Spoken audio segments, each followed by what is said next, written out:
ایک سیکنڈ کے لیے اس کے لب ہچ گئے، مگر جانے کیا سوچ کر اس نے قدم بڑھا دیے تھے۔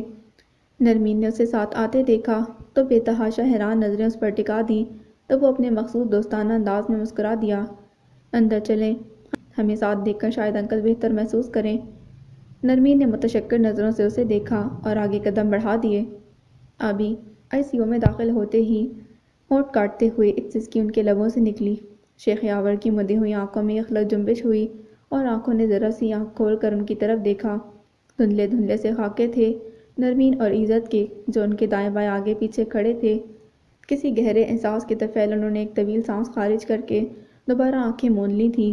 نرمین کا جیسے سانس سینے میں اٹک گیا تھا۔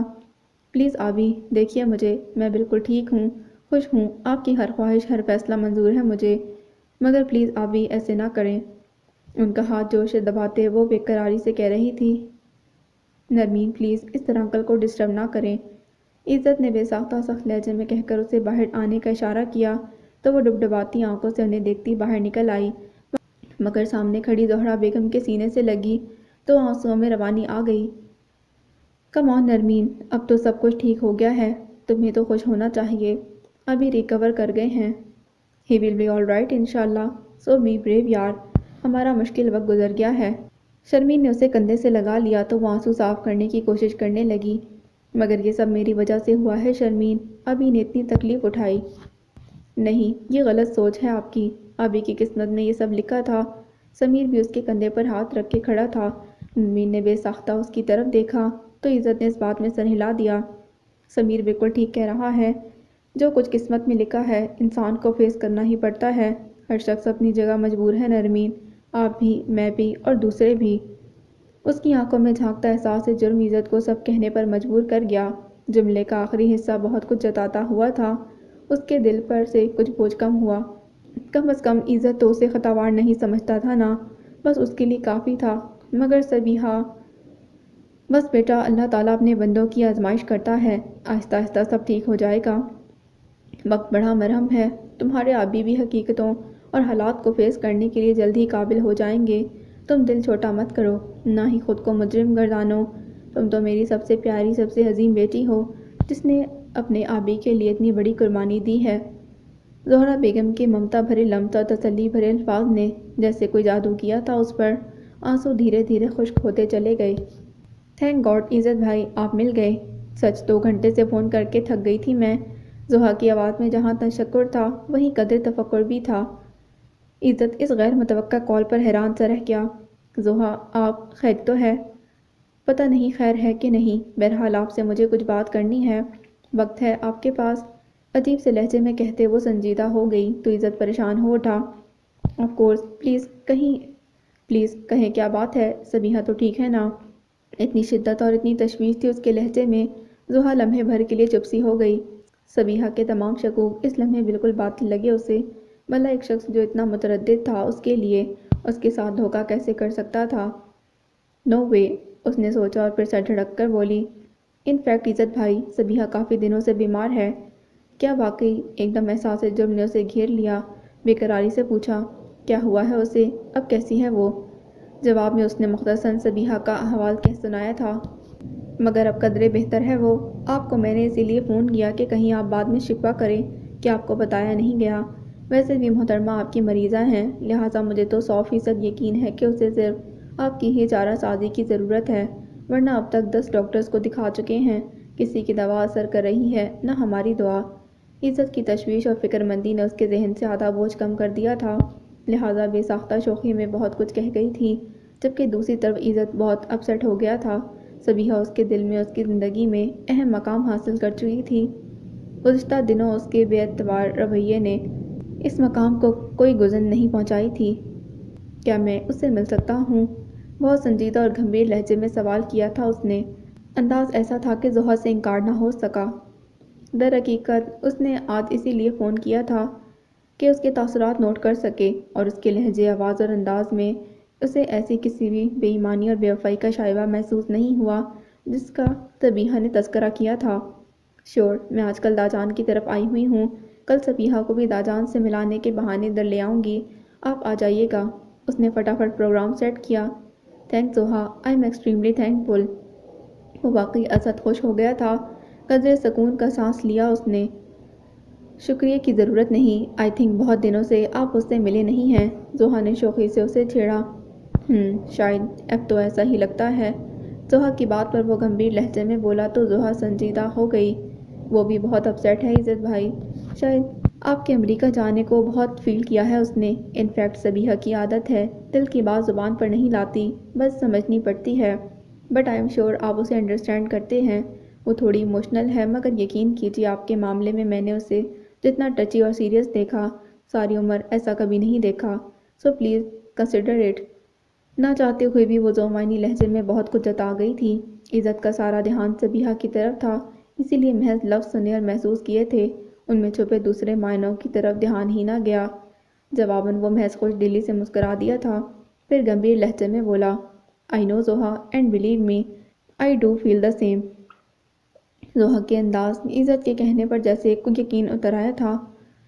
گہرے سکون کا سانس لیتے ہوئے اس نے مسکرا کر ادھر ادھر کی ایک دو اور باتیں کیں اور پھر فون بند کر دیا۔ دوسری صبح شیخ یاور کو پرائیویٹ روم میں شفٹ کر دیا گیا تھا، تاہم اب بھی بے حد احتیاط اور نگہداشت کی ضرورت تھی۔ وہ چاروں ان کے قریب چلے آئے۔ ڈاکٹر نے کم سے کم بولنے کی تاکید کی تھی، لہٰذا وہ سب خاموش ہی تھے۔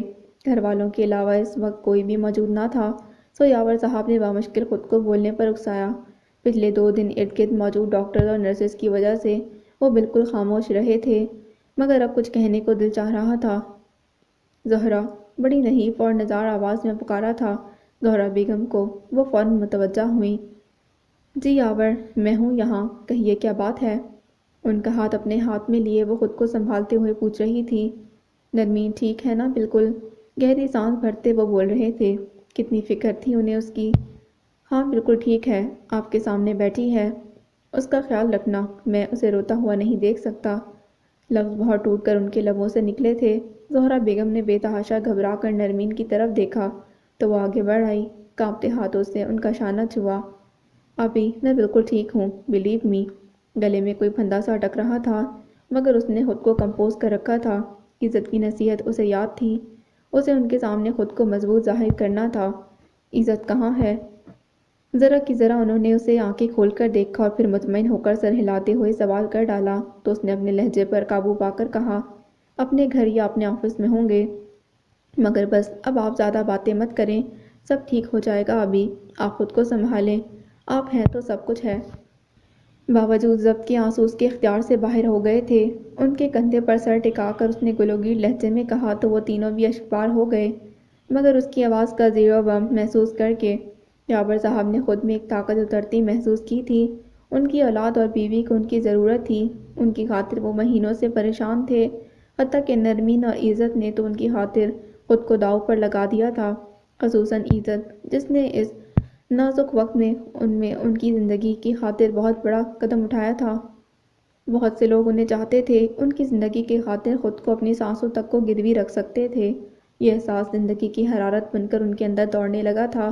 اس بیماری نے انہیں یہ باور کروا دیا تھا کہ ان کی زندگی اور ان کی محبت اور توجہ ان کے اہل خانہ کے لیے کتنی ضروری ہے، جو ان کے غلط فیصلوں تک کو نبھانے کے لیے تیار تھے، مگر ایک غلط فیصلہ انہیں زندگی کی بازی نہیں ہارنے دے گا۔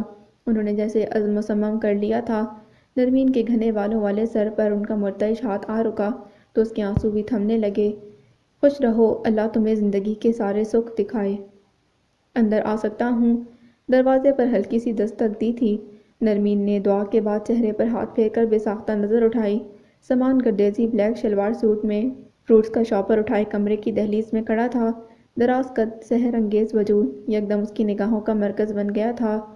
آپ؟ وہ متحیر سی اٹھ کھڑی ہوئی تھی۔ جی میں۔ مبہم سی مسکراہٹ سامان گردیزی کی براؤن آنکھوں میں چمک بن کر ابھری تھی۔ اس کی پروقار نظروں میں بہت کچھ تھا۔ نرمین کے ہاتھ مسلح طے کرتے لرزنے لگے تھے۔ ابھی پر نظر ڈالی، وہ بہت گہری نیند سو رہے تھے۔ ابھی ذرا دیر پہلے ہی تو شرمین اور زہرا بیگم کو سمیت گھر لے کر گیا تھا۔ وہ صبح جا کر ناشتہ اور کھانا بنا لائی تھیں، لہٰذا دوپہر میں ان دونوں کو زبردستی بھیجا تھا گھر۔ کئی دنوں کے بعد آج دل اور ذہن کچھ مطمئن تھا۔ پلیز اندر آئیے۔ نیچی نظریں کیے وہ نماز کے لیے مخصوص انداز میں گلابی چادر لپیٹے بہت اچھی لگ رہی تھی۔ سامان کے قدم بڑے 90 تلے انداز میں اٹھے تھے۔ اور جب اس تک آ کر رکے تو اس نے دھڑکتے دل کے ساتھ نظر اٹھائی تھی۔ سامان نے فروٹس کا شاپر ہاتھ بڑھا کر اس کی دائیں جانب میز پر رکھا، پھر اس کی طرف دیکھتے ہوئے بولا تھا، کچھ دعائیں بہت جلد مستجاب ہو جاتی ہیں۔ آج میں نے اگر کچھ اور مانگا ہوتا تو شاید وہ بھی مل جاتا مجھے۔ بظاہر وہ اس سے ہی مخاطب تھا، مگر انداز خود کلامی والا تھا۔ نرمین کے چہرے پر سرخی چھانے لگی۔ عزت کے متعلق جب بھی اسے آبی کو حقیقت کا پتہ چلا تھا، وہ بہت مطمئن ہو گئی تھی۔ بس ان کی طبیعت کی ناسازی نے جان ہلا کر رکھ دی تھی، سو ان کے قدرے نارمل ہو جانے سے وہ پرسکون تھی۔ شاید اسی لیے آج سامان کی آمد نے اسے اس کیفیت سے دوچار کیا تھا جو اولین دنوں میں سامان کی کولیگ کی حیثیت سے اس کے ساتھ کام کرتے ہوئے اسے اپنے حصار میں لے لیا کرتی تھی۔ بہت دنوں بعد وہ جیسے خود سے ملی تھی، چہرہ اندرونی جذبات کا عکاس بنا ہوا تھا۔ سامان نے بے حد دلچسپی سے اسے دیکھا۔ اس نے جواباً کچھ کہا تھا نہ پوچھا تھا، غالباً اندازہ تھا کہ وہ کیا کہہ رہا ہے۔ جب میں یہاں آ رہا تھا تو جانے کیوں دل چاہا صرف آپ سے ملاقات ہو، اور دیکھیں یہ کیا اتفاق ہوا کہ یہاں سوائے آپ کے کوئی نہیں۔ اس کے چہرے پر چھائے گلال نے سامان کے کئی اندیشے گہری نیند سلا دیے تھے، سو وہ بہت گہرے اور مسرور انداز میں بول رہا تھا۔ وہ کیا جواب دیتی؟ سامنے کرسی کی طرف اشارہ کیا۔ آپ بیٹھیے پلیز۔ اب کیسے ہیں انکل؟ ایک فضول خیز مسکراہٹ لبوں پر لاتے وہ بیٹھ گیا تھا۔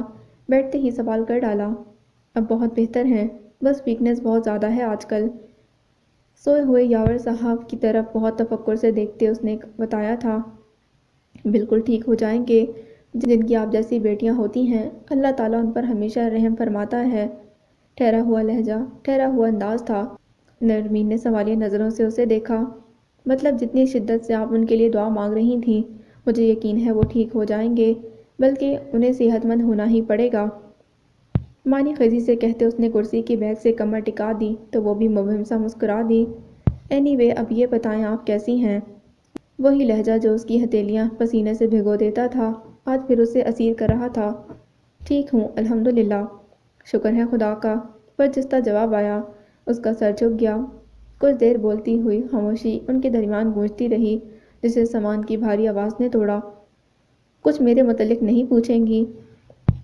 وہ کہہ رہا تھا۔ نرمین پر جیسے گھڑوں پانی پڑ گیا، نادم نادم سا سر اٹھایا۔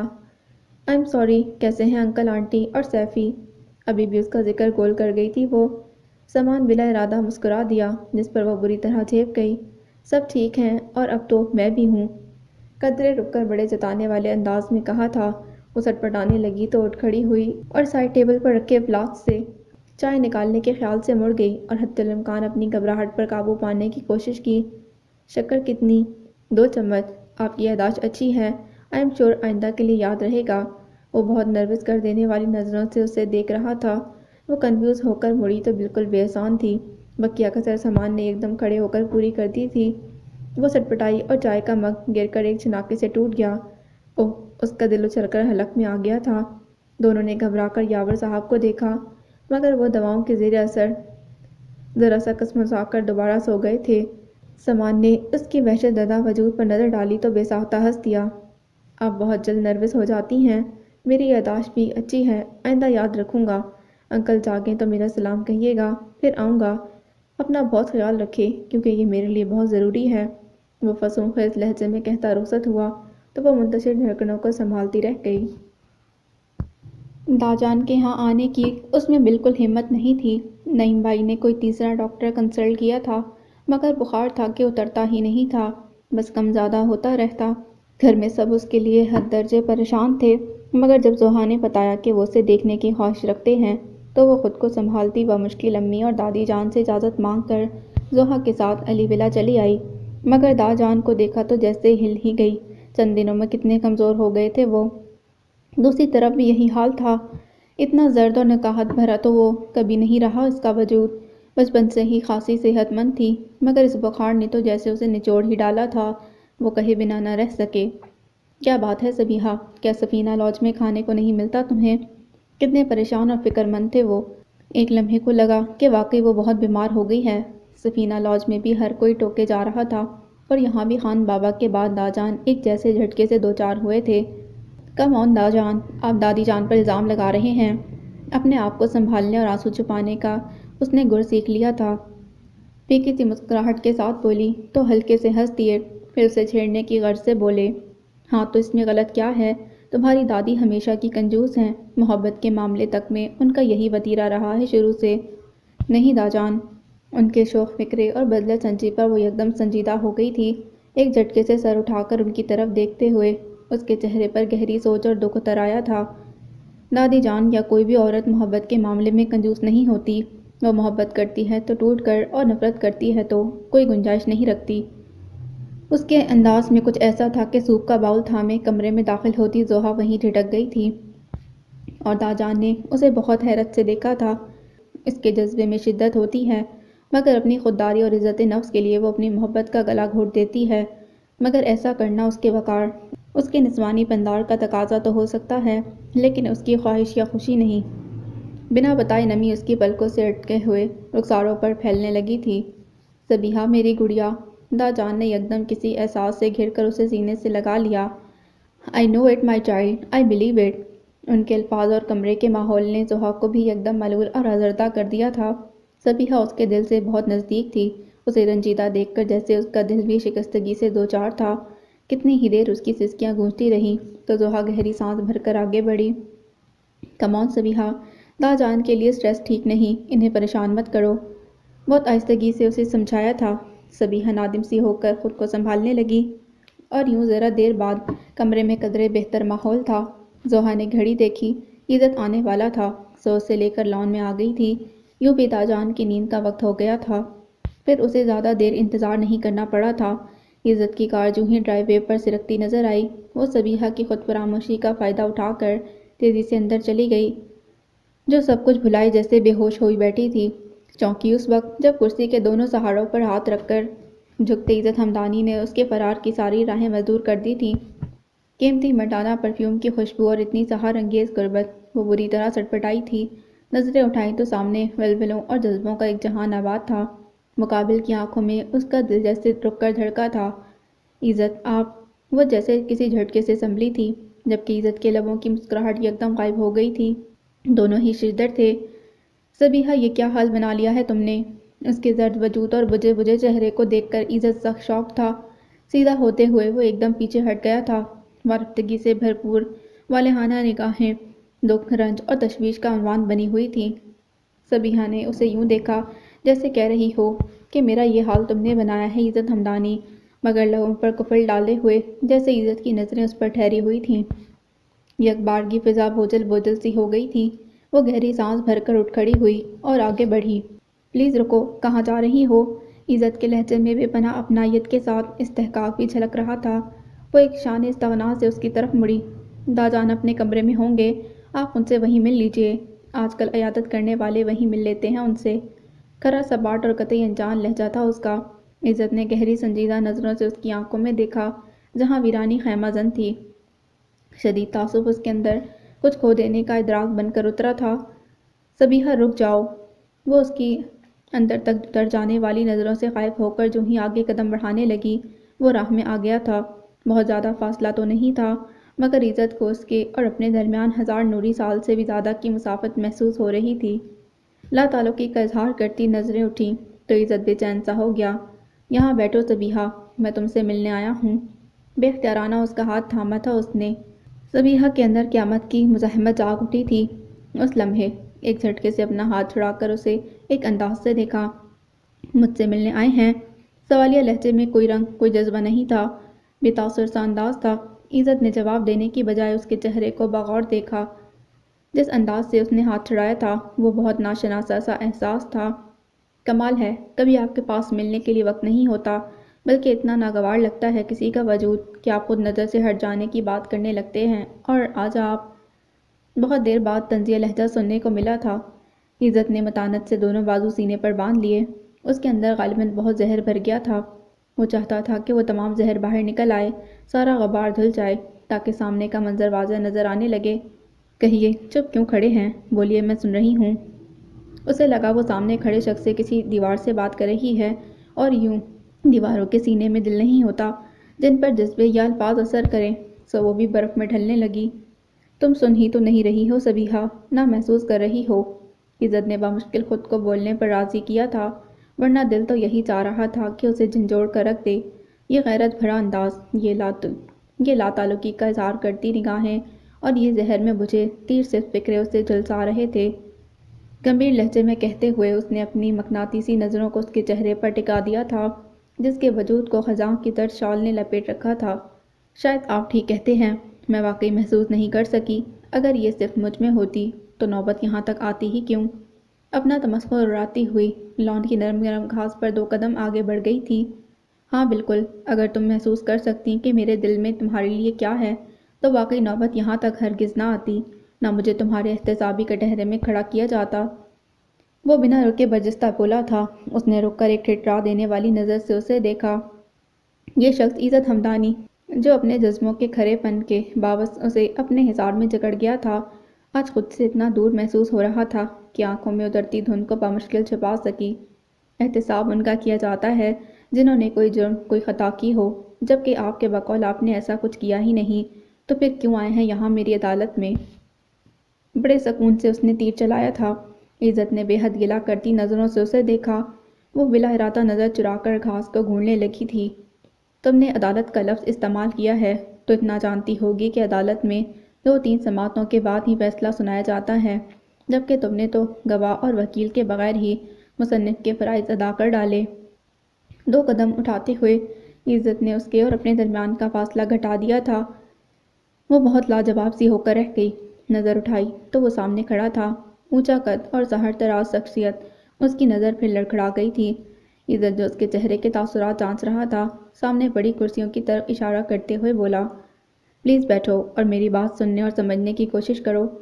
صبیحہ کے اندر ایک بار پھر قیامت کی مزاحمت سر پٹک رہی تھی، مگر اس طرح کب تک بھاگا جا سکتا تھا؟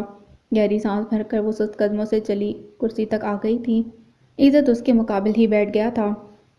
چند ثانیے لب بھید کر سوچتا رہا، پھر قدرے توقف سے کہنے لگا، جو بھی میں کہوں اسے حوصلے اور سکون سے سن کر بالکل غیر جانبداری سے فیصلہ کرنا، کیونکہ قیاس لگانا یا مفروضے بنانا تو بہت آسان کام ہے۔ مزہ تو جب ہے جب انسان حقیقت کو تسلیم کرتے ہوئے اپنے جذبات اور احساسات کی لگامیں تھامے۔ اس کا تمہیدی انداز سے بے چین کرنے والا تھا۔ سوالیہ نظریں بے قراری سے اس کی جانب اٹھی تھیں، جن کا نوٹس لیتے ہوئے عزت سیدھا ہو بیٹھا تھا۔ جب میں یہاں واپس نہیں آیا تھا تو اس بات کا یقین تھا کہ تم مجھ پر اعتبار کرتی ہو، سو اپنی بے گناہی ثابت کرنے کے لیے میں نے ثبوت کی ضرورت محسوس ہی نہیں کی، مگر اب ایسا لگتا ہے کہ جو کچھ میں کہوں گا اسے جانچنے اور پرکھنے کے لیے تم عقلی دلائل استعمال کرو گی، اور شاید اس طرح میرے لیے مزید الجھنیں پیدا ہو جائیں گی۔ اس کی خاموشی پر عزت نے پھر کہنا شروع کیا تھا۔ شکایت اور تعصب سے مبرا لہجہ اس لمحے قطعی بے تاثر تھا۔ صبیحہ کے دل میں یکدم خدشات اور تفکر کا ایک طوفان امڈ آیا تھا۔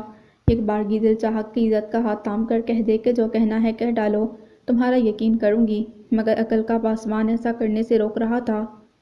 مگر ایک بات یاد رکھنا صبیحہ، کہ میرے اور تمہارے مابین جو رشتہ ہے وہ خلوص اور اعتماد کا متقاضی ہے، جبکہ میں تمہارا اعتبار کھو چکا ہوں۔ کیوں اور کیسے یہ تم بہتر جانتی ہو، لیکن ضروری نہیں جو ہم سنیں اور دیکھیں وہی سچ ہو۔ پلیز عزت، آپ مجھے لفظوں میں نہ الجھائیں، کہہ ڈالیں جو کہنا ہے۔ صبیحہ علی اتنی کمزور نہیں کہ آپ کے حقائق سن اور برداشت نہ کر سکے۔ جھنجھلا کر وہ بے ساختہ کہتی چلی گئی تھی۔ عزت کے لبوں پر بھوری بھٹکی مسکراہٹ آ رکی۔ غور سے اسے دیکھا، جس کا چہرہ بنا حقیقت جانے ہی اپنی شادابی اور گلابی رونق کھو چکا تھا۔ وہ سمجھ رہی تھی کہ عزت کی نظریں کیا کہہ رہی ہیں، اسی لیے خفیف سی ہو کر لب کاٹنے لگی۔ بہت طویل نہیں، چھوٹی سی کہانی ہے، سمجھ نہیں آ رہا کہ کہاں سے شروع کروں۔ وہ پھر الجھ رہا تھا۔ صبیحہ نے جیسے اس کی مشکل آسان کی، نرمین یاور خان سے شروع کریں۔ سرد، بیگانہ اور قدرے طنزیہ لہجہ تھا۔ عزت نے چونک کر اسے دیکھا۔ ایک لمحے کو اس کے چہرے پر اتنے متضاد تاثرات تھے کہ صبیحہ خود خائف سی ہو گئی، اور جب وہ بولا تو جیسے ساری زندگی سمٹ کر محض آنکھوں میں رہ گئی۔ نرمین یاور خان نہیں، نرمین عزت ہمدانی کہو صبیحہ۔ دھڑا دھڑ فلک بوس چٹانیں اس کے گرد ٹوٹ کر گر رہی تھیں، اور ان چٹانوں کے نوکیلے پتھر بے درد اور صفا خنجروں کی مانند اس کے وجود میں پیوست ہوئے جا رہے تھے۔ وہ کسی برف کے تودے کی مانند اپنی جگہ منجمد سی ہو گئی تھی۔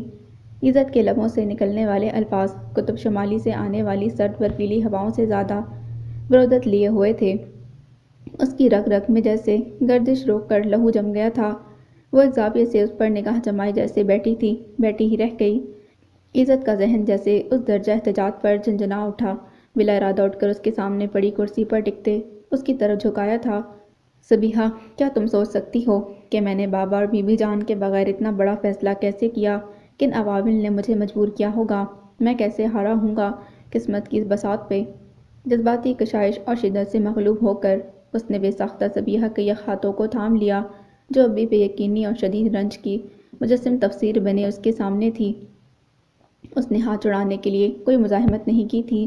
عزت نے گہرے جذبوں سمیت اس کی طرف دیکھا جس کی آنکھوں کا خالی پن اسے دہلا رہا تھا۔ مجھے اندازہ تھا کہ تم میری بات کا یقین نہیں کرو گی۔ بابا کی تاکید تھی کہ تم سے سب کچھ سچ سچ کہہ ڈالوں، سو میں نے کہہ دیا، مگر اب تمہارا رد عمل مجھے پریشان کر رہا ہے۔ کچھ کہو سبیحہ۔ اس نے دھیرے سے اس کا شانہ ہلایا۔ سبیحہ جواباً وہ کچھ کہے بنا کرسی کی بیک سے ٹیک لگاتے آنکھیں موند گئی تھی۔ سبیحہ یقیناً اسے غش آ گیا تھا۔ ہلکی ہلکی حرارت تو پہلے ہی تھی۔ عزت بے تحاشا پریشان ہو کر اسے ہلانے لگا۔ سبیحہ ہوش میں آؤ، سبیحہ، او مائی گاڈ! اس کے فراخ سینے میں دھڑکتا دیکھ لمحے کو بالکل ہی ساکت پڑ گیا تھا۔ اسے اپنے دونوں بازوؤں میں اٹھا کر وہ جس وقت اندر داخل ہوا، زوہا لاؤنج میں ٹی وی آن کیے نیٹنگ میں مصروف تھی۔ غیر متوقع صورتحال دیکھ کر اس کی تو جیسے چیخیں نکل گئیں۔ عزت بھائی، کیا ہو گیا ہے اسے؟ سبیحہ، وہ نیٹنگ بھول بھال کر گرفتاری سے اس کی طرف آئی تھی۔ صوفے پر کشن رکھ دیں، اسے وہاں لٹا دوں، وہ کہہ رہا تھا۔ زوہا نے تیزی سے پلٹ کر سامنے گیسٹ روم کھول دیا جہاں آج کل سبیحہ کا قیام تھا۔ یہاں لے آئیں، داجان اٹھے تو اسے دیکھ کر پریشان ہو سکتے ہیں۔ زوہا تو ویسے ہی کم حوصلہ تھی، بری طرح بے اوسان ہو رہی تھی۔ عزت کے لیے اس وقت سبیحہ اہم تھی، اسی لیے اس کی طرف توجہ نہ دے سکا۔ وہ خود ہی دوڑ کر پانی لے آئی تھی۔ پانی کے چھینٹے دینے کے بعد اس کے رخسار تھپتھپاتے ہوئے عزت کا چہرہ اندرونی جذبات کا عکاس بنا ہوا تھا۔ زوہا کے دل میں جہاں اطمینان اترا وہیں سخت الجھن بھی در آئی تھی۔ 5-6 منٹ کی کوشش کے بعد وہ ذرا کسمسائی تھی، اور جب دھیرے دھیرے آنکھیں کھولیں تو خود پر جھکے عزت اور زوہا کو دیکھ کر ایک بار پھر بند کر لیں۔ ذہن بیدار ہو چکا تھا۔ عزت کے جملے سماعتوں کو ناک بن کر ڈسنے لگے تھے۔ Sabiha please compose your self, میری بات پوری تو سن لو۔ اب کیا رہ گیا ہے سنانے کے لیے؟ اس کی آنکھیں بھیگتے ہوئے کہہ رہی تھیں۔ عزت بے پناہ تعصب سے اسے دیکھ رہا تھا۔ زوہا کو احساس ہوا کہ وہ دونوں اس کی موجودگی میں شاید کچھ نہیں کہہ سکیں گے، سو پریشان دل کو بامشکل سنبھالتی دروازہ بند کر کے باہر نکل گئی۔ عزت نے تشکر سے اسے جاتے دیکھا تھا جبکہ سبیحہ چونک کر اٹھ بیٹھی تھی۔ مجھے کچھ نہیں سننا، پلیز مجھے تنہا چھوڑ دیں۔ میں نے تمہیں تنہا چھوڑنے کے لیے یہ رشتہ استوار نہیں کیا تھا، وہ برجستہ جذبوں سے گندے لہجے میں بولا تو وہ تیخ صرف نظروں سے اسے دیکھنے لگی۔ یہ رشتہ آپ کسی اور سے بھی استوار کر چکے ہیں عزت ہمدانی، آپ تو اسے بھی تنہا نہیں چھوڑ سکیں گے۔ بیک وقت کتنے ساتھ نبھا سکتے ہیں آپ؟ جلال کی طوفانی لہریں اس کے اندر سر پٹکنے کو بیدار ہو چکی تھیں۔ عزت نے قدرے لاشعوری طور پر ایک سکون کا سانس لیا تھا۔ وہ اپنے مخصوص رنگ میں واپس آ گئی تھی۔ رشتہ استوار کرنے کے لیے دل کی رضامندی ضروری ہوتی ہے سبیحہ، جبکہ نرمین اور میرا ساتھ محض کاغذی ہے۔ زندگی سے ہارتے ہوئے شخص کی آخری خواہش تھی وہ اسے کہنے کے لیے راستہ مل گیا تھا۔ مت الجھائیں مجھے لفظوں میں، نہیں سننی مجھے کوئی بھی بات آپ کی، چلے جائیں یہاں سے، پلیز عزت چلے جائیں، میں 2 کشتیوں کے مسافر کے ساتھ نہیں رہ سکتی، چھوڑ دیں مجھے، ہمیشہ کے لیے چھوڑ دیں مجھے۔ سبیحہ تم ہوش میں تو ہو، جانتی ہو کیا کہہ رہی ہو تم؟ ہاں ہاں جانتی ہوں، میں سب کچھ جانتی ہوں۔ نہیں جانتی تم کچھ بھی، پلیز ایک بار سکون سے میری بات سن لو، جو کچھ ہو گزرا ہے میں بتانا چاہتا ہوں تمہیں۔ اسے کندھوں سے تھامتے ہوئے عزت نے استدعا کی جیسے یہ نکاح یاور انکل کی جان بچانے کے لیے کرنا پڑا تھا، انہیں تمہارے اور میرے نکاح کے بارے میں علم نہیں تھا سبیحہ، ان کی حالت ایسی تھی کہ میں چاہ کر بھی انکار نہیں کر سکتا تھا، وہ وقت ایسا کڑا تھا میرے بس میں کچھ بھی نہیں رہا تھا، ان کے بہت احسانات ہیں مجھ پر، بابا پر، تو کیا وہ تمام احسانات اتارنے کے لیے آپ کا نرمین کے ساتھ راتیں گزارنا ضروری تھا؟ سبیحہ یکدم تلخ ہو کر طنز سے بولی تھی تو ایک لمحے کے لیے عزت حیرت اور دکھ سے اسے دیکھتا ہی رہ گیا۔ یاور انکل ہمارے نکاح سے بے خبر تھے، مگر آپ اور نرمین تو جانتے تھے نا سب کچھ؟ سبیحہ کا استفسار کڑا تھا۔ پھر آپ کیا کر رہے تھے نرمین کے ساتھ دوسرے اپارٹمنٹ میں؟ شاید نرمین یاور کے روتے سسکتے وجود کو اپنے مضبوط بازوؤں میں تھام کر زیادہ بہتر طور پر دلاسا دیا جا سکتا تھا۔ طنز سے زہریلا ہوتا سبیحہ کا لہجہ عزت کی سماعتوں کو داغ کیا تھا۔ اور اس سب میں نرمین بھی ساتھ تھی آپ کے، جب ہی تو اس روز فون پر میری آواز سن کر بوکھلا گئی تھی، شاید ڈسٹرب کر دیا۔ Shut up! بلا ارادہ ہاتھ اٹھا تھا اس کا اور سبیحہ کے گال پر سرخ نشان بناتا چلا گیا۔ اور وہ جو بہت نفرت اور جلال اور غیظ و غضب سے اپنی سوچ کا اظہار کیے جا رہی تھی، ادھورے جملے کے ساتھ رخسار پر رکھ کے حیرت اور شدت سے اسے کتنے ہی لمحے تکتی رہ گئی تھی۔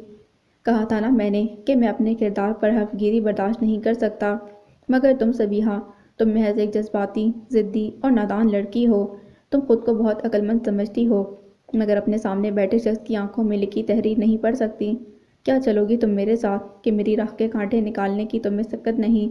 شکوک کی اینک سے دیکھنے کی وجہ سے ہر منظر تمہیں تشکیک میں مبتلا کر رہا ہے۔ ذرا خود سے، اپنی ذات سے باہر نکل کر دیکھو۔ ہر شخص نفس پرست نہیں، خلوص محبت، احسان نام کی بھی کوئی چیز پائی جاتی ہے یہاں۔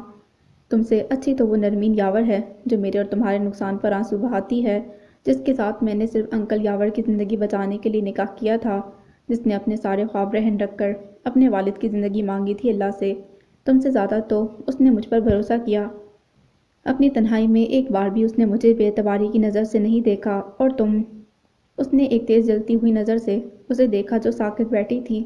تم اتنے چھوٹے ظرف کی مالک ہو کے مجھ سے کچھ سننا بھی نہیں چاہتی، اور یہ بھی سوچتی ہو کہ میں تمہارے شکوک رفع کرنے کی بجائے ان پر یقین کا اسٹیمپ لگا دوں، کیونکہ تم سمجھتی ہو کہ میرے کردار کی بہترین جانچ کی ہے تم نے۔ کیا یہ ہوتا ہے میاں بیوی کا رشتہ، اتنا کمزور اور اتنا بھدا، جس میں اعتماد ہوتا ہے نہ اعتبار؟ ایک جھٹکے سے اسے چھوڑتے ہوئے وہ اٹھ کھڑا ہوا تھا، مگر اس کی آہنی انگلیوں کی گرفت اب تک اپنے جسم میں سرایت کرتی محسوس ہو رہی تھی۔ اف، اتنا سخت لہجہ، انگارے برساتی گہرما آنکھیں اور شدید غیظ و غضب سے سرخ پڑتا چہرہ۔ آواز دھیمی تھی، مگر بالکل آگ میں تپتی سلاخ جیسی اندر گھسے جا رہی تھی۔ پلیز چپ ہو جائیں۔ شدید تعصب، ندامت اور حجاب سے اس نے کانوں پر ہاتھ رکھ لیے تھے۔ تمہیں سننا ہوگا۔ عزت نے طیش میں آ کر اس کے ہاتھ کانوں سے ہٹا کر جھٹک دیے تھے۔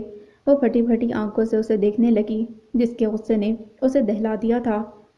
عزت کا یہ روپ، یہ انداز تو اس نے خواب میں بھی نہیں دیکھا تھا۔ تم جاننا چاہتی تھی نا کہ نرمین میرے ساتھ کیوں تھی اس اپارٹمنٹ میں؟ تو سنو، اس کے والدین نے اسے میرے ساتھ رخصت کر دیا تھا۔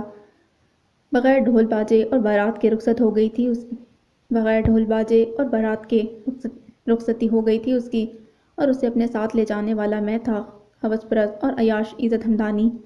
پلیز چپ ہو جائیں۔ دونوں ہاتھوں میں چہرہ چھپا کر وہ بلک اٹھی تھی، مگر عزت کے سر پر غصہ سوار تھا۔ پتہ چل گیا تمہیں کہ کیا رشتہ ہے نرمین کا مجھ سے؟ کیا تعلق ہے اس کا تمہارے ساتھ؟ کیوں وہ میری صفائی دے رہی تھی تمہیں اس روز ہاسپٹل میں؟ کیا جانتی ہے وہ میرے تمہارے متعلق؟ وہ شدید طیش میں کہے جا رہا تھا۔ درستی اس کے لہجے کا حصہ بنی ہوئی تھی اس لمحے۔ سبیہا نے بے قراری سے روتے ہوئے چہرے پر سے ہاتھ ہٹا دیے اور ڈبڈبائی نظروں سے اس کی جانب دیکھا۔ کتنا کٹھور اور سنگ دل لگ رہا تھا یہ شخص اس لمحے۔ دل خوف اور دہشت سے کانپے جا رہا تھا۔ اس کا چہرہ ذرا سی دیر میں مزید زرد پڑ گیا تھا۔ اتنا سب کچھ ہو جانے کے باوجود جو بھلی لڑکی تمہارے لیے فکر مند ہے، اتنی شرمندہ ہے مجھ سے نظر نہیں ملا پاتی، اور تم ہو کہ تم نے مجھے میری اپنی نظروں میں گرا دیا۔ افسوس ہوتا ہے مجھے اپنے آپ پر کہ میں نے تمہیں اپنایا اور تم ایسی نکلی، کمزور، جذباتی، عدلت پسند اور غلط فیصلے کرنے والی۔ عزت کی کنپٹی کی رگیں تن گئی تھیں۔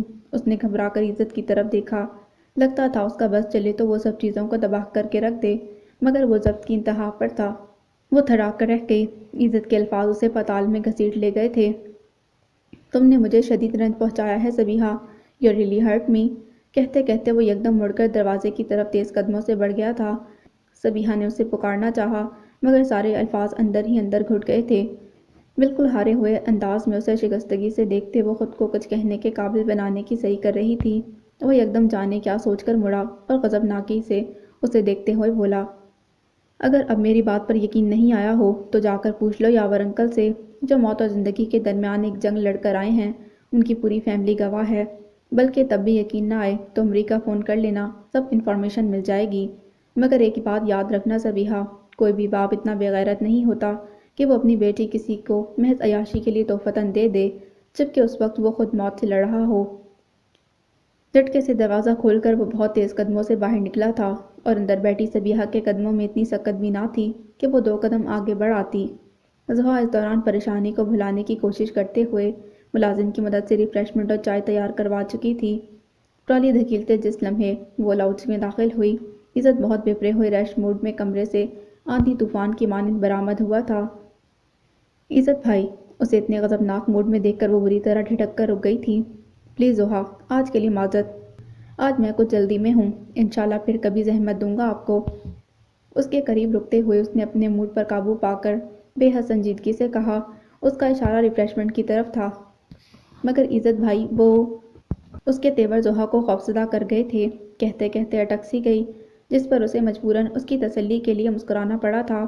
Every thing will be okay Zaha, please آپ ٹینشن نہ لیں، میں پھر کسی روز تاجان سے ملنے آؤں گا، اللہ حافظ۔ تیز تیر ڈگ بھرتا وہ اس کے رکنے سے پہلے ہی جا چکا تھا۔ سبیحہ یکدم ذہن جاگا تو وہ الٹے پیر سبیحہ کے کمرے کی طرف بھاگی۔ سبیحہ کیا ہو گیا؟ یہ عزت بھائی اتنے غصے میں کیوں؟ ارے تم رو کیوں رہی ہو؟ تیزی سے اندر آتے وہ کہہ رہی تھی، مگر جو ہی اس کے چہرے پر نظر پڑی ٹھٹک کر رک گئی۔ حالات کی سنگینی اس کے چہرے پر مترشہ تھی۔ زحا کا دل جیسے ایک لمحے کو تھم سا گیا۔ بمشکل قدم اٹھا کر اس کے پاس آئی، جس کے چہرے سے ہی غیر معمولی پن کا اندازہ ہو رہا تھا۔ سبیحہ یہ سب… پلیز زحا اس وقت کچھ مت پوچھو، پلیز کچھ مت کہو۔ بے ساختہ اس کے گلے لگ کر سبیحہ ٹوٹ گئی تھی، جبکہ دوسری طرف زحا پریشان اور متفکر سی سوچوں میں ڈوبتی ابھرتی اسے تھبکتے آئندہ کیا ہوگا کے سوال میں الجھ رہی تھی۔ سبیحہ کی آنکھوں سے آنسو بیک وقت کئی جذبوں کے باعث جھلکے تھے۔ دکھ ہوا تھا اسے، شدید دکھ۔ کیا حال ہے یاور، کیسا فیل کر رہے ہو اب؟ اس روز سلیمان صاحب ان سے ملنے آئے تو یاور صاحب متانت سے مسکرا دیے۔ پہلے سے بہتر ہوں، دیکھو کب چلنے پھرنے کے قابل ہو جاتا ہوں۔ زہرا بیگم نے تکیہ اونچا کیا تو وہ بھی اٹھ کر بیٹھ گئے۔ انشاءاللہ جلد ہی، بیگم سلیمان نے خلوص سے کہا تو وہ مسکرا دیے۔ بس بھابھی آپ کی دعا چاہیے، اور بیٹا آپ کیسے ہیں؟ شگفتگی سے کہتے وہ سامان کی طرف متوجہ ہوئے، جس کی متلاشی نظریں نرمین کو ڈھونڈ کر مایوس لوٹ آئی تھیں۔ الحمدللہ انکل، بس اب آپ ٹھیک ہو جائیے۔ بھابھی اور بچوں کو بہت ستا لیا تم نے، اب بستر چھوڑو اور ان کی جان بخشی کرو۔ سلمان صاحب نے بیٹے کی بات کو آگے بڑھاتے ہوئے زہرا بیگم کی طرف اشارہ کیا تو یاور صاحب کی مشکور نظریں ان کی طرف اٹھ گئی تھیں۔ ایک تھکی ہوئی مسکراہٹ لبوں پر دوڑ گئی۔ میں خود تھک گیا ہوں سلمان، لگتا ہے ایک جنم گزر گیا ہے اس بیماری میں۔ اس حادثے سے پہلے کی زندگی تو ایک خواب لگتی ہے۔ وہ کہہ رہے تھے، خواب وہ نہیں بلکہ تمہاری بیماری ایک بھیانک سپنا تھی۔ اب تم بیدار ہو رہے ہو تو دوبارہ سے زندگی کا ویسے ہی آغاز کرو، ہم سب تمہارے منتظر ہیں، کلب کے سارے ممبرز تمہیں یاد کرتے ہیں۔ سلمان صاحب خلوص سے دلاسا دیتے مضبوط لہجے میں بولے تو یاور صاحب سر ہلا کر مسکرا دیے۔ زہرا بیگم سلیمان سے محو گفتگو تھیں، اور اس دوران سلیمان صاحب سے ادھر ادھر کی باتیں کرتے انہوں نے سامان کا غیر ارادی طور پر مکمل جائزہ لیا تھا۔ کل شام ہی زہرا بیگم نے ان سے سامان کے متعلق تفصیلی بات کی تھی۔ آج وہ اسے اسی تناظر میں دیکھ رہے تھے، جانچ اور پرکھ رہے تھے۔ ایک بار عزت کے لیے انہوں نے ایسا سوچا تھا، اور وقت نے ثابت کیا تھا کہ ان کا انتخاب غلط نہیں، البتہ عمل اور فیصلے کرنے میں بہت دیر ہو گئی تھی۔ مگر ابھی یہاں وقت بھی تھا اور مہلت بھی، اور دوسری جانب شدید خواہش بھی۔ ایک سیکنڈ کے لیے انہیں لگا عزت اور سامان میں بس یہی فرق تھا، خواہش اور طلب کا فرق۔ سامان کی خواہش ہے نرمین، جبکہ عزت کا نصیب کوئی اور ہے۔ شاید اسی لیے اس کا منتہائی مقصود بھی نرمین نہ تھی۔ میں بہت جلد تم سے ملنے تمہارے گھر آنا چاہتا ہوں یاور، پہلی فرصت میں ٹھیک ہو جاؤ۔ سامان نے ان کی توجہ اور ارتکاز محسوس کر لیا تھا۔ ایک فطری گھبراہٹ لمحے بھر کے لیے اس پر طاری ہوئی تھی، مگر اعتماد اس کے مزاج کا حصہ تھا۔ ضرور سلیمان، میں بلکہ پوری فیملی منتظر ہوگی ہم سب کی۔ سامان پر طائرانہ نظر ڈالتے انہوں نے یکدم جیسے کسی نتیجے پر پہنچتے ہوئے بامعنی لہجے میں کہا تو زہرا بیگم کی نظریں بے ساختہ ان کے چہرے پر جا ٹکیں۔ پچھلے 24 برسوں میں یاور صاحب کے لہجے کے اتار چڑھاؤ سے اچھی طرح واقف ہو چکی تھیں، خصوصاً پچھلے چند ماہ میں وہ جیسے ان کے اندر اتر چکی تھیں۔ ایک غیر محسوس سا سکون اور اطمینان لاشعوری طور پر ان کو دل میں اترتا محسوس ہوا۔ سامان کے لبوں پر اعتماد مسکراہٹ ابھری تو مسز سلیمان شگفتگی سے ہنس پڑیں۔ پھر ہماری طرف سے زیادہ دیر نہیں ہوگی یاور بھائی، آپ بے فکر رہیں، بس جلدی سے حوصلے صحت کر لیں، ادھر ہم تیار ہوں گے آنے کے لیے۔ ان کا لہجہ بھی بڑا معنی خیز تھا۔ یاور صاحب نے طمانینت سے گہرا سانس لیا۔ آج انہیں ایک بھاری بوجھ سے نجات ملی تھی۔ سامان کے چہرے کی خوشی کا بلا ارادہ موازنہ عزت کے متفکر اور ذمہ دارانہ انداز سے کیا تو احساس ہوا کہ عزت بلا شبہ ایک بہترین شخص ہے، مگر اس کی وجہ وہ نہیں جو انہوں نے اپنے تئیں سوچ لی تھی۔ چلیے اسی بات پر کافی ہو جائے۔ زہرا بیگم ہلکی پھلکی سی ہو کر اٹھ کھڑی ہوئی تھیں، پھر ان تینوں نے بہت منع بھی کیا، مگر وہ انسنی کر گئیں۔ یاور صاحب کے لہجے اور جملوں میں مخفی معنی خیز اسبات وہ پا گئی تھیں، اور سمجھ تو وہ تینوں بھی گئے تھے، اسی لیے واپسی کے سفر میں سامان ماما اور پاپا کے لطیف ہنسی مذاق کو انجوائے کرتا رہا تھا۔ وہ شدید آف موڈ میں گھر لوٹا تھا۔ بیوی جان اس کے چہرے پر نظر پڑتے ہی جان گئی تھی کہ کوئی نہ کوئی خلاف معمول بات ہوئی ہے، اور اس کی نوعیت اتنی گمبھیر ضرور ہے جس نے عزت کی آنکھوں میں تفکر کا جال بچھا دیا ہے۔ السلام علیکم بیوی جان۔ وعلیکم السلام، خیریت تو ہے بیٹا؟ کسی کو فون کرنے کے خیال سے ریسیور اٹھایا تھا، مگر اسے دیکھ کر رکتے تردد سے کہہ اٹھی تو جواباً اس کے لبوں سے ایک طویل سانس خارج ہو گئی۔ جی بیوی جان، بس خیریت ہی ہے، بیزاری سے کہتے اس نے انگلیاں بالوں میں پھنسا لیں۔ مگر مجھے تمہارے چہرے سے تشویش جھلکتی محسوس ہو رہی ہے، سچ کہو کیا بات ہے؟ تمہارے بابا بھی گھر پر نہیں ہیں، سب ٹھیک تو ہے نا؟ بیوی جان کے خدشے اور دھڑکے فطری تھے، عزت کو خود پر کنٹرول کرنا پڑا۔ کم آن بیوی جان، ایسا کچھ نہیں، بس ذرا یوں ہی۔ اچھا آپ یہ بتائیں کہ بابا کہاں ہیں؟ ان کو کندھوں سے تھام کر اس نے اپنے قریب بٹھا لیا تھا۔ بابا کی معذوری کے بعد سے وہ بہت وہمی ہو گئی تھی، سو اسے بہت زیادہ خیال رکھنا پڑتا تھا ان کا۔ سبیحہ کے دادا جان سے ملنے گئے ہیں، واپسی میں غالباً یاور بھائی کی طرف بھی جائیں گے۔ آپ نہیں گئیں؟ دادا جان کی طرف بابا کے جانے کا سن کر وہ متفکر ہوا تو ابھی وہیں سے آ رہا تھا، مگر بیوی جان پر ظاہر نہیں کیا۔ نہیں، تمہاری پھوپھی آنے والی تھیں، اسی لیے، مگر اب انہوں نے فون کر کے منع کر دیا، غالباً ان کی طرف کوئی مہمان آ گیا ہے۔ انہوں نے بابا کی کزن کا تذکرہ کرتے بتایا تو وہ سر ہلا کر اٹھ گیا۔ چلیے ٹھیک ہے، جب بابا آ جائیں تو بتا دیجیے گا۔ تم کہاں چلے؟ اپنے کمرے میں، آج آفس سے جلدی چھٹی مل گئی۔ ان کے سادہ استفسار پر وہ پھیکے پن سے مسکرا دیا۔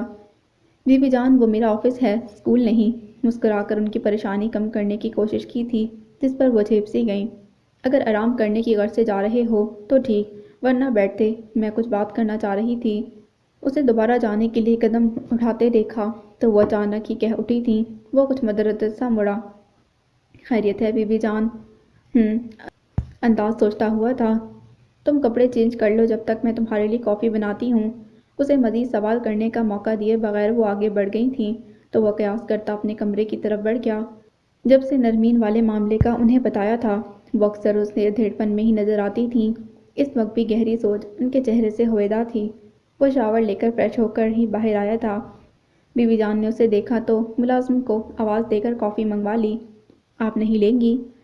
صرف ایک کپ دیکھ کر پوچھا تو انہوں نے نفی میں سر ہلا دیا۔ وہ خاموشی سے کپ تھام کر ان کے مقابل کرسی پر آ بیٹھا، نظریں سوالیہ اور چہرہ سنجیدہ تھا۔ کہیے بیوی جان، کیا بات کرنا چاہ رہی تھیں آپ؟ بالآخر ان کی خاموشی اور گہری سوچ نے اسے بولنے پر اکسایا۔ ویسے سوچ رہی ہوں کہ کیا کہوں، کیسے کہوں۔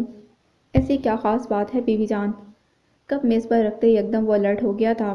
بیوی جان نے اسے بغور دیکھتے یوں سانس کھینچی جیسے کچھ جانچنے کی صحیح کر رہی ہو۔ خاص ہی ہے بیٹا، تم نے نرمین کے متعلق کیا سوچا؟ اب تو یاور بھائی کو بھی ساری حقیقت کا پتہ چل گیا ہے، اور یہ تو طے ہے نا کہ تمہاری شادی سبیحہ سے ہی ہوگی۔ زبان دی ہے ہم نے اس کے والدین کو، مگر یہ سب کس طرح ہو سکے گا؟ کیا تم نے اب تک نہیں سوچا؟ وہ پوچھ رہی تھیں، عزت کے اعصاب جیسے جھنجھنا سے گئے۔ یہ نہیں تھا کہ سبیحہ کی فکر میں اسے نرمین کا خیال نہیں رہا تھا، مگر جانے کیوں بیوی جان کے تذکرہ چھیڑنے سے وہ کچھ انیزی محسوس کر رہا تھا خود کو۔ لب بھیجتے اس کی نظر جھک گئی تھی۔ کچھ دیر یوں ہی خاموشی رہی، پھر اس نے سر اٹھا لیا۔ نرمین یاور میرے لیے آج بھی اتنی ہی غیر ہے جتنی کل تھی بیوی جان، مجھے اس سے ہمدردی ہے۔ وہ سب ٹھیک ہے بیٹا، مگر آگے کیا کرنا ہے وہ سوچو۔ سبیحہ کے فائنل سیمسٹر نزدیک آ گئے ہیں، اگلے ماہ وہ امتحان دے لے گی، اور میں اس ماہ کے آخر میں ہی تمہاری شادی کی ڈیٹ فکس کرنا چاہ رہی ہوں۔ بیوی جان بہت رسان سے اس کی بات قطع کرتے ہوئے بولی تو وہ لمحے بھر کے لیے چپ سا ہو گیا۔ کل تک اسی وقت کے انتظار میں اسے ٹائم گزارنا مشکل لگتا تھا، مگر آج سبیحہ کے رویے اور زندگی کی اس ناخوشگوار کروٹ نے اسے احساس دلا دیا تھا۔ البتہ اب بھی اندر ہی اندر کہیں خوشی بیدار ہو رہی تھی۔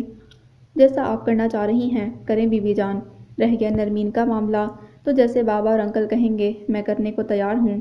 صدیوں کی سوچ ایک لمحے میں آ سمائی تھی اس کے اندر۔ گہرے لہجے میں فیصلہ سناتے وہ آئندہ کے لائے عمل ترتیب دینے کا سوچ رہا تھا۔ تمہارے بابا تو کہتے ہیں کہ سبیحہ کو اس معاملے سے ضرور باخبر کیا جائے، اب تم کہو یہ کوئی آسان کام ہے؟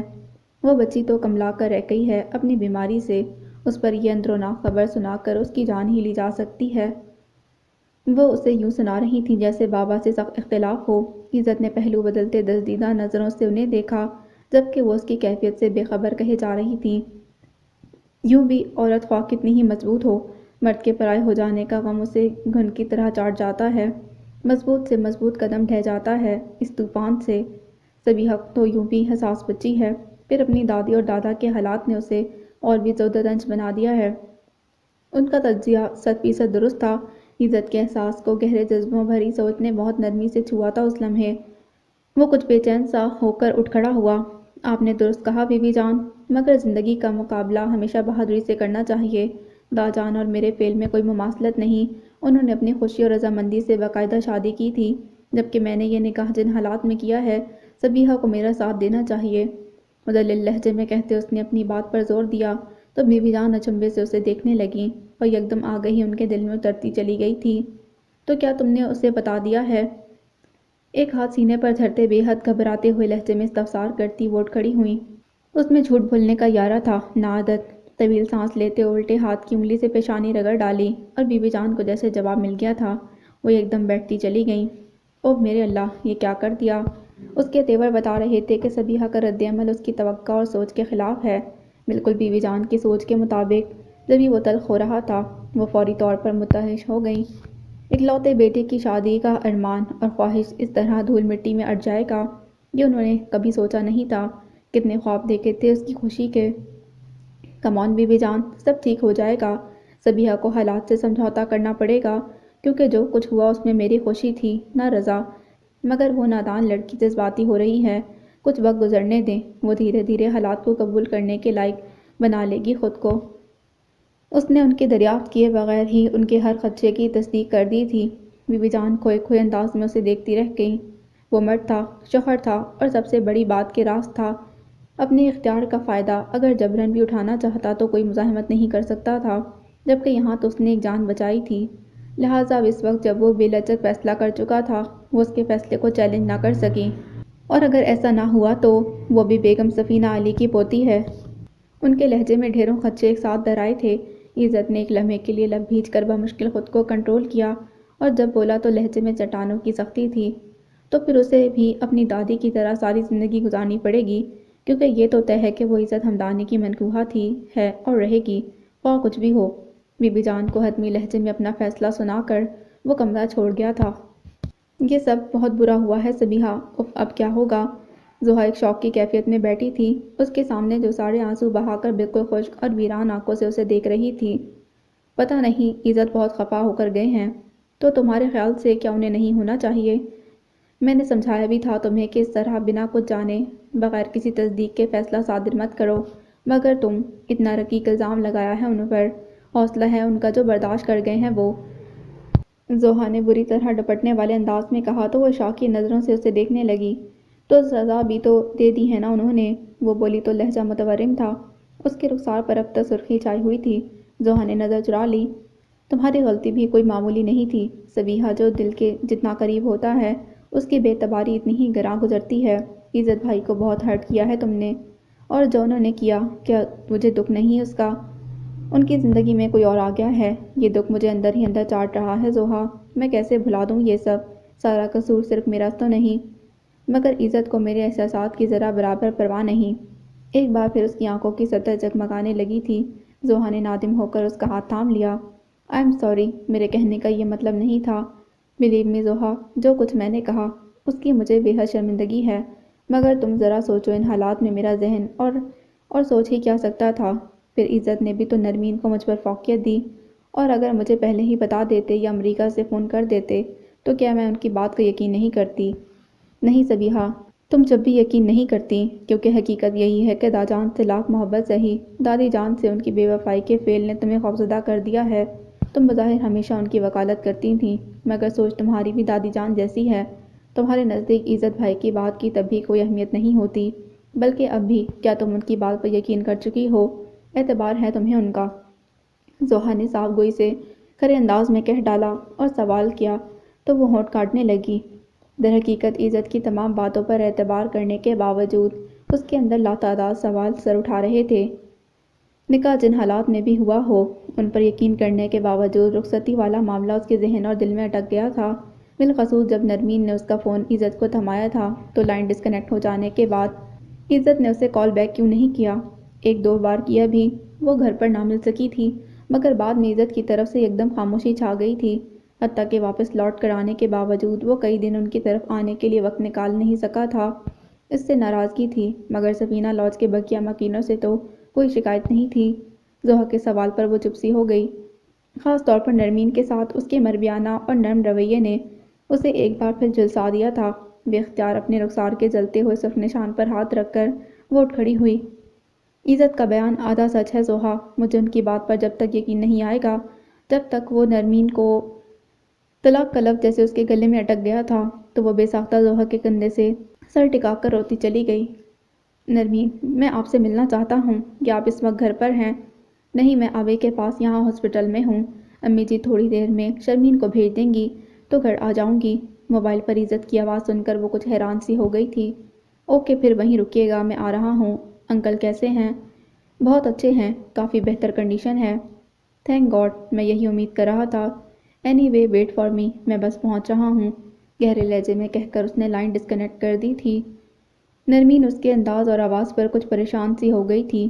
یاور صاحب سو رہے تھے سو وہ ٹہلتے ہوئے باہر نکل آئی اور پھر اسے زیادہ دیر پریشان نہیں ہونا پڑا۔ 10 منٹ بعد ہی وہ کوریڈور کے آخری سرے پر نمودار ہو گیا تھا۔ السلام علیکم، کیسے ہیں آپ؟ اس کے نزدیک آنے پر نرمین نے اسے بغور دیکھتے ہوئے سوال کیا تھا جو اس وقت کچھ الجھا الجھا لگ رہا تھا۔ آئی ایم فائن، آپ ٹھیک ہیں؟ رسمی سی مسکراہٹ سمیت کہا تو وہ نظر جھکاتے ہوئے سر ہلا گئی۔ عزت نے بلا ارادہ اسے دیکھا تھا، جس کے چہرے پر بشاشت لوٹ آئی تھی، آنکھوں میں چمک اور لبوں کے احمری گوشوں میں دبی دبی مسکان جھلک رہی تھی۔ فطری طور پر وہ کچھ حیران ہوا تھا، اپنی پریشانی بھول کر ایک لمحے کے لیے اسے دیکھتا رہ گیا۔ چونکا جب اس نے دوبارہ نظر اٹھائی۔ کیا بات ہے عزت، آپ کچھ؟ جھجکا سا انداز آج خلاف معمول سراسیمگی سے خالی تھا۔ اسے تبدیلی کے غیر مرئی احساس نے چھوا تھا، چہرے کا تناؤ ڈھیلا پڑ گیا۔ ایسا کیا ہو گیا ہے نرمین، جس نے آپ کے چہرے کی رونق لوٹا دی ہے؟ نرمین کا جملہ قطع کرتے وہ بے ساختہ پوچھ بیٹھا تھا۔ اپنے اور صبیحہ کے نکاح کے بعد اس نے اکثر اسے اسی طرح شاداب و مسرور دیکھا تھا، مگر امریکہ جانے کے بعد جیسے سب رنگوں کو سیاہ ماتمی رنگ نے ڈھانپ لیا تھا، جبکہ آج لگتا تھا جیسے وہ کالی اور دبیز چادر ہٹ گئی تھی، صاف منظر نکھر کر سامنے آیا تھا۔ اس کے سوال میں عجیب سی سادگی اور گہری وابستگی محسوس کر کے نرمین ایک بار پھر سٹپٹا گئی تھی۔ چہرے کا گلابی پن بڑھ گیا تھا اس لمحے۔ گھبرائی گھبرائی سی نظر اس پر ڈال کر وہ کترا سی گئی تھی۔ عزت کے تنے ہوئے اعصاب کو ڈھیلے پڑ گئے تھے۔ آپ کے محسن کا نام جان سکتا ہوں؟ وہ مزاج آشنائی کے زوم کے ساتھ دوستانہ انداز میں پوچھ رہا تھا۔ وہ بری طرح پزل ہو گئی۔ ایسی کوئی بات نہیں عزت، آپ… یاد ہے نرمین، میں نے کہا تھا کہ ہم اچھے دوست ہیں، پلیز مجھ سے شیئر کریں، شاید اس طرح مجھے اپنی الجھی ہوئی گتھی کا سرا مل جائے۔ بے اختیار نرمی اور اصرار سے کہتے وہ یک بیک سنجیدہ ہو گیا تھا۔ کیا مطلب، کیا آپ پریشان ہیں؟ وہ فکر مند سی ہو گئی تھی۔ پہلے سوال میں نے کیا تھا آپ سے۔ جواباً وہ اس کا سوال نظر انداز کر گیا تو وہ باوجود کوشش کے اپنے چہرے سے جھلکتی حجاب آلود مسکراہٹ چھپا نہ سکی۔ اوہ! عزت کے اندر جلتی جھلستی ریت پر یکدم ٹھنڈے پانی کا بادل برس گیا تھا۔ یہ چہرہ در حقیقت اتنا سادہ اور بے ریا تھا کہ اس پر لکھا ایک ایک لفظ وہ بآسانی پڑھ سکتا تھا۔ نرمین اس کی زیرک نگاہی کا سوچ کر ہی بلا ارادہ رخ موڑ گئی تھی۔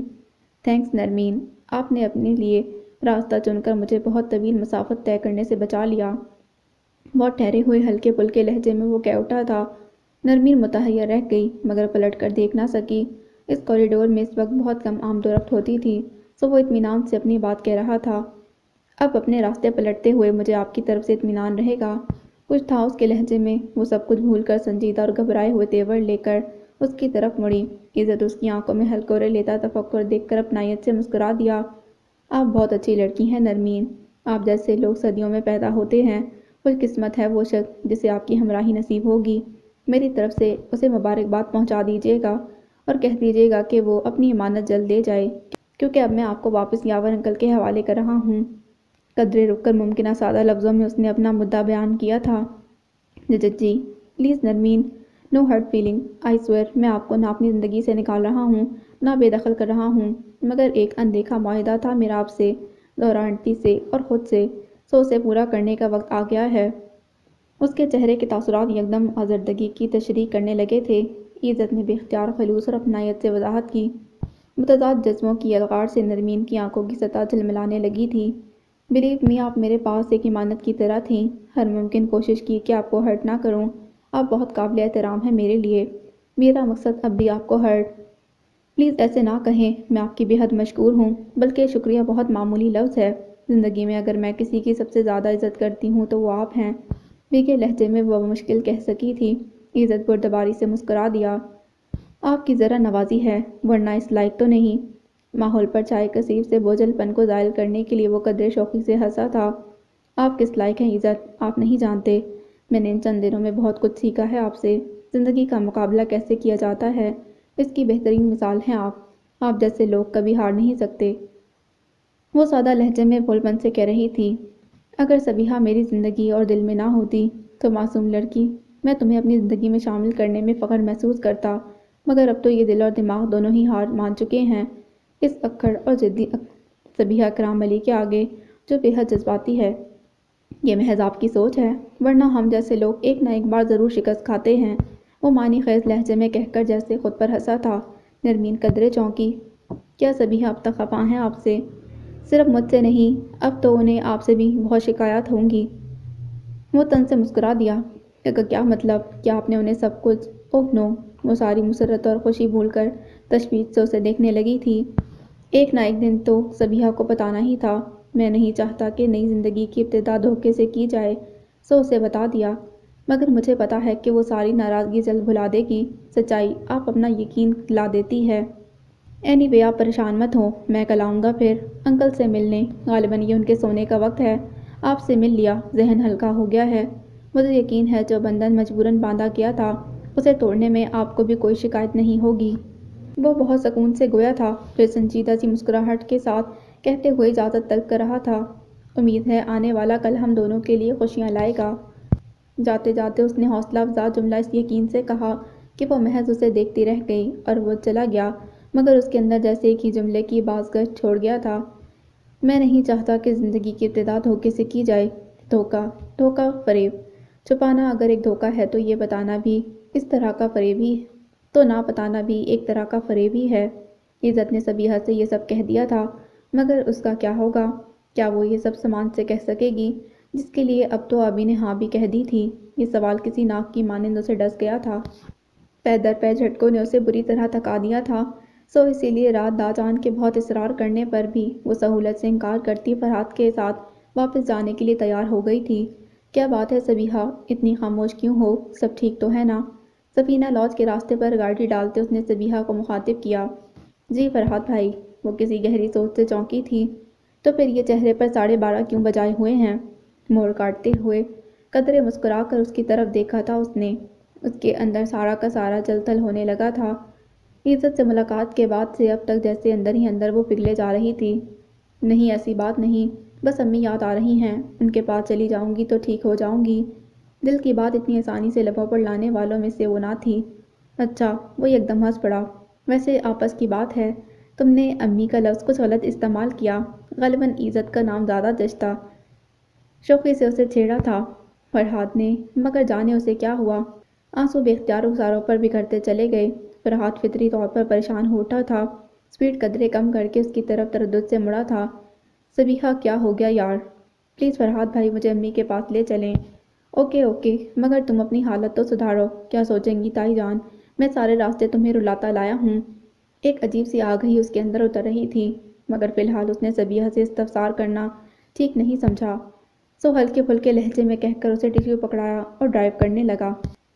پچھلے کئی دنوں سے وہ محسوس کر رہا تھا کہ سبیحہ میں پہلی والی خوشی مفقود ہو چکی ہے۔ اکثر وہ اسے اپ سیٹ، کچھ گمسم اور مزمحل سی نظر آتی، کبھی ایگزام اور کبھی عزت کے جانے کا بہانہ کر کے زحا ہر بار اس کے خط سے جھٹلا دیتی تھی، مگر آج جیسے اسے یقین آ گیا تھا کہ ایسا کچھ ضرور ہو گیا ہے جس نے سبیحہ جیسی مضبوط لڑکی کو جڑوں سے ہلا دیا ہے۔ محض بیماری ایسی نکہت اور زردی کا محرک نہیں ہو سکتی، کچھ اور عوامل ہیں جن سے زحا بھی یقیناً واقف ہے، جبھی آج وہ بہت سخت اپ سیٹ لگ رہی تھی۔ سفینہ لاج میں رخسانہ بیگم سے ہی لاؤنج میں ملاقات ہوئی تھی ان دونوں کی۔